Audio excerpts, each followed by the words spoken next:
स्रोतसहितको प्रधानमन्त्री र 15 मन्त्री कसको सम्पत्ति कति?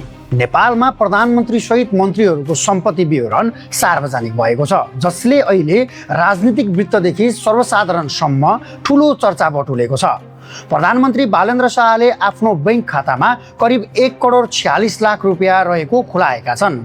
उनले आफ्ना आम्दानीको स्रोत मुख्यतः फेसबुक, युट्युब र स्पोटिफाई जस्ता डिजिटल प्लेटफर्मबाट हुने बताएका छन्। साथै परिवारको नाममा काठमाडौँको धनुषा र महोत्तरीमा जग्गा जमिन रहेको उल्लेख गरेका छन्। अर्थमन्त्री स्वर्णिम वाग्लेको सम्पत्ति विवरण अझ विस्तृत देखिन्छ।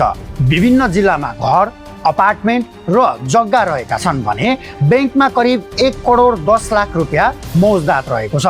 उनले विभिन्न कम्पनीमा ठूलो मात्रामा सेयर लगानी गरेको पनि खुलाएका छन्। परराष्ट्र मन्त्री शिशिर खनालले अधिकांश सम्पत्ति पैतृक भएको बताएका छन्। काठमाडौँ सहित विभिन्न जिल्लामा जग्गा रहेको र बैंकमा बचत तथा सेयर लगानी पनि रहेको विवरण उल्लेख छ। गृहमन्त्री सुदन गुरुङको पनि ठूलो मात्रामा जग्गा, सुनचाँदी र सेयर लगानी रहेको देखिएको छ। उनले सवारी साधन र विभिन्न कम्पनीमा लगानी गरेको पनि खुलाएका छन्। अन्य मन्त्रीहरू जस्तै सीतावादी, विराज भक्त श्रेष्ठ, प्रतिभा रावल, सोभिता गौतम, गीता चौधरी लगायतले पनि आफ्नो सम्पत्ति विवरण सार्वजनिक गरेका छन्। कसैसँग सुनचाँदी, कसैसँग घर जग्गा त कसैसँग बैंक बचत, सेयर र ऋणको विवरण देखिएको छ। कतिपय मन्त्रीहरूले सानो स्तरको सम्पत्ति मात्र देखाएका छन् भने केहीसँग करोडौँको लगानी र सम्पत्ति रहेको देखिन्छ। यसले सरकारभित्रको आर्थिक विविधता पनि झल्काउँछ।